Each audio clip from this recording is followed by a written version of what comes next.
নাশরাহ লাকা সাদরাক, নবী হে, আমি কি আপনার হৃদয়কে উন্মোচিত করে দেইনি? আমি কি আপনার বক্ষদেশকে প্রশস্ত করার মাধ্যমে সত্যকে আপনার সামনে তুলে ধরিনি? বিল ঈমান ও বিনূরিল কোরআন, কোরআনের নূর দিয়ে আর ঈমান দিয়ে আপনার হৃদয়টারে প্রশস্ত করে দিয়েছে কে? ফামাই ইউরিদিল্লাহু আন ইয়াহদিয়াহু ইয়াশরাহ সাদরাহু লিল ইসলাম।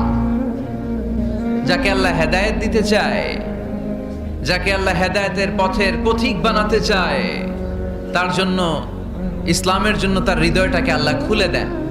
বিশ্বনবীর হৃদয়টাও এরকম খুলে গেল। বিশ্বনবী টের পেলেন ইসলাম ছাড়া মানবতার মুক্তির আর কোনো সম্ভাবনা নাই। ইসলাম মানুষের মুক্তি নিশ্চিত করতে পারে। ইসলাম দিয়ে এই ঘুণে ধরা সমাজকে ঠিক করা যাবে। ইসলামকে যদি প্র্যাকটিস করা না যায়, তাহলে এই মজুদদারির যে সমস্যা বাংলাদেশে চলছে,